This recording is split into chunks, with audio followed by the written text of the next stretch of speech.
Sekarang kamu ada di video analisis. Apa aja sih yang ada di sini? Di video ini, kamu akan menganalisis teks eksplanasi berdasarkan 5 unsur kebahasaan,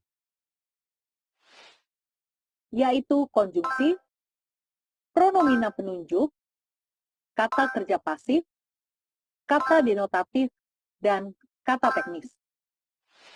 Kalau mau analisis, pasti butuh teks dong.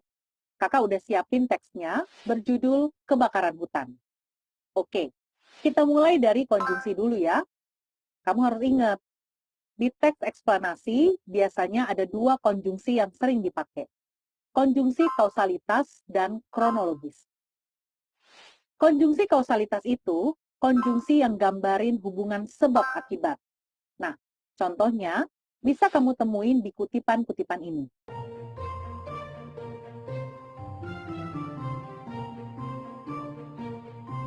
Kamu bisa lihat kata yang dicetak tebal.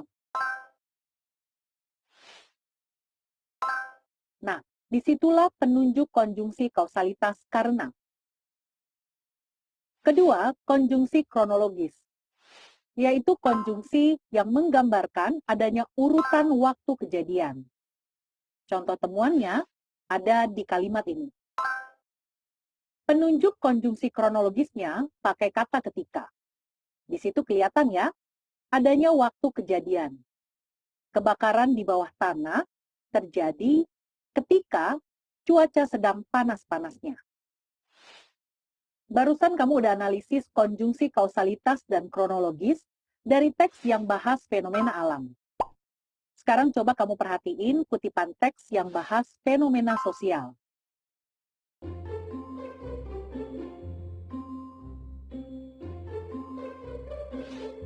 Konjungsi kausalitas dan konjungsi kronologisnya secara berurutan ditandai dengan kata A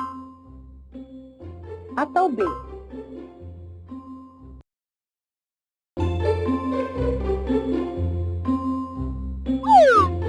Jawaban yang tepat A. Karena dan kemudian.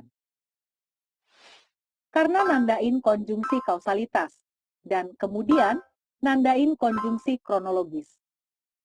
Kalau penyebab nggak termasuk konjungsi, tapi nomina. Sedangkan telah masuknya ke adverbia. Oke, satu unsur kebahasaan udah kita analisis. Setelah konjungsi, sekarang kamu akan menganalisis pronomina penunjuk.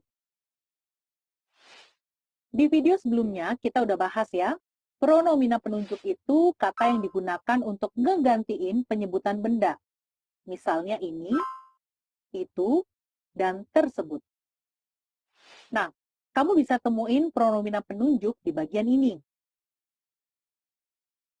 Kebetulan di teksnya cuma ada satu pronomina penunjuk, yaitu kata ini. Untuk tahu rujukan dari kata ini, tentu kamu harus baca kalimat-kalimat sebelumnya. Coba kamu perhatiin paragraf ketiga ini. Nah, dari situ kamu bisa tahu kalau kebakaran jenis ini merujuk pada kebakaran yang diakibatkan oleh manusia. Infonya ada di awal paragraf. Selesai analisis pronomina penunjuk, sekarang coba kamu kerjain kuisnya. Baca deh kutipannya dulu.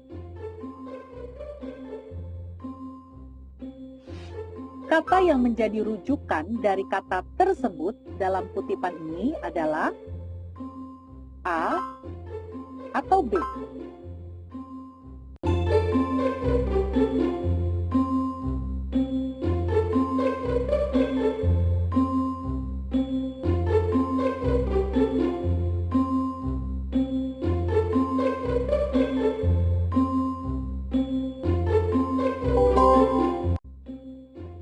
Jawabannya A, demonstrasi.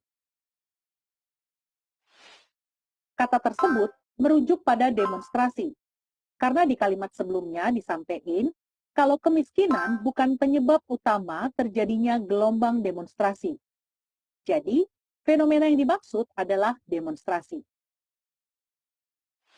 Konjungsi dan pronomina penunjuk udah kamu analisis. Sekarang giliran kata kerja pasif ya. Di video sebelumnya udah dijelasin Kalau kata kerja pasif adalah kata yang predikatnya diawali dengan imbuhan di atau ter.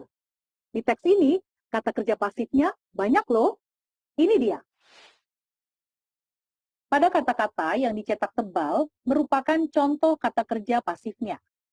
Verbanya diawali imbuhan di dan ter. Tapi kalau kamu perhatiin, ada juga nih penulisan di bagian lain yang nggak dicetak tebal. Nah, itu karena bukan imbuhan, tapi kata depan. Jadi, yang nggak termasuk kata kerja pasif.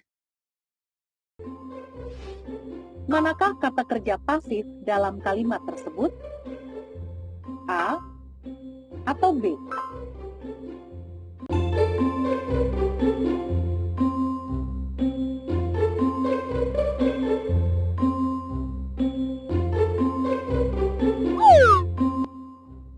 Jawabannya A, terjadi.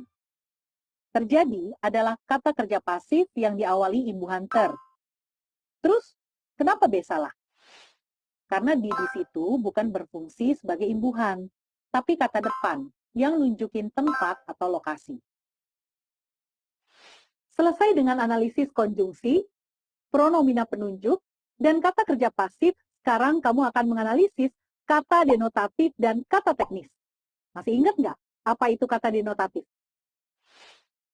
Kata denotatif adalah kata yang punya makna sebenarnya.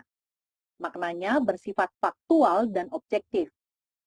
Karena teks eksplanasi bahas fenomena dari sudut pandang keilmuan, jadi semua katanya denotatif. Karena itu, bisa fokus analisis kata teknisnya aja. Ingat ya, kata teknis adalah kata atau istilah dalam bidang ilmu tertentu. Dari teks kebakaran hutan ini, ternyata banyak juga istilah teknis yang bisa kamu temuin. Ini dia contoh-contohnya.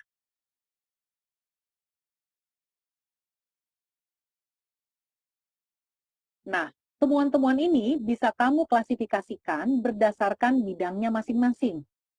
Misal, klasifikasi pertama, berkaitan dengan bidang keadaan alam. Klasifikasi kedua, berkaitan dengan kerusakan alam. Sedangkan klasifikasi ketiga, berkaitan dengan bidang kesehatan. Semua istilah di teks ini merujuk pada satu topik yang bahas tentang fenomena alam. Tentu akan beda kalau yang dibahas fenomena sosial. Istilah-istilah yang muncul pastinya berkaitan dengan bidang-bidang sosial. Tadi udah bahas analisis kata denotatif dan istilah teknis. Sekarang coba kamu perhatiin kutipan ini. Kata fetus dalam kutipan tersebut berkaitan dengan bidang A atau B.